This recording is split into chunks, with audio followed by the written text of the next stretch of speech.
Tukisonga mbele ni kwamba mazungumzo kati ya Nairobi na Urusi kwa maana ya waziri wa masuala ya nje wa Kenya Musalia Mudavadi na mwenzake wa Urusi Sergei Lavrov mjini Moscow yamewasilishwa kama hatua ya mafanikio ya kidiplomasia.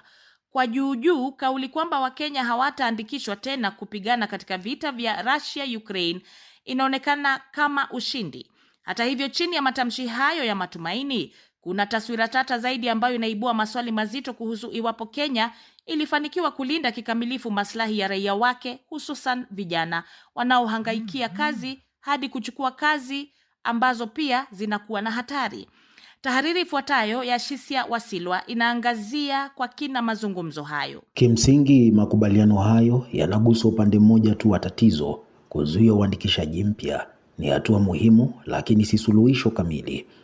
Ukweli unabaki kwamba kuna Wakenya ambao tayari wako katika medani ya vita, wengine wakiwa katika mazingira magumu, wengine wakiwa hawajulikani walipo. Hawa ndio waliokuwa kiini cha wasiwasi wa taifa, familia zao zikisubiri majibu na taifa likitarajia hatua madhubuti za kuwarejesha nyumbani. Kwa bahati mbaya, katika mazungumzo hayo hakuna uhakika wa wazi uliotolewa kuhusu hatima yao. Msimamo wa Urusi, kama ulivyoakisiwa katika kauli za Lavrov, unaonekana kuwa mgumu na usioyumba.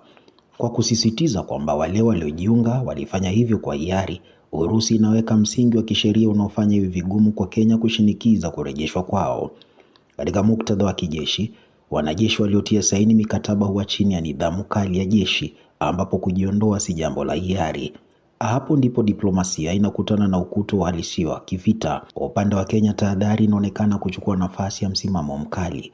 Ni wazi kwamba serikali inajaribu kusawazisha kati ya kulinda raia wake na kudumisha uhusiano wa kidiplomasia na Urusi, uhusiano unaogusa maeneo muhimu kama biashara, nishati na ushirikiano wa kimataifa. Hata hivyo, swali linajitokeza ni hili: je, diplomasia ya tahadhari inaweza kuwa gharama kubwa pale maisha ya raia yanapohusika, au ni mbinu ya lazima katika ulimwengu wa siasa za kimataifa ambapo mataifa madogo lazimika kucheza kwa umakini mkubwa mbele ya nguvu kubwa? Katika hali hii, kuna hatari kwamba Wakenya walioko vitani wanaweza kuachwa katika hali ya kusubiri isiyo na mwisho, wakibaki kati ya mikataba ya kijeshi na juhudi za kidiplomasia zisizo na uhakika wa matokeo. Mwisho wa yote, mazungumzo ya Mudavadi na Lavrov yanaacha hisia ya ushindi wa nusu. Ni hatua ya kuzuia madhara zaidi, lakini si tiba ya jeraha lililokwisha kutokea. Na katika kisa hiki, kipimo halisi cha mafanikio kitakuwa ni wapo Wakenya walioko vitani watarejea nyumbani salama, au wataendelea kubaki katika kivuli cha makubaliano yasiyokamilika.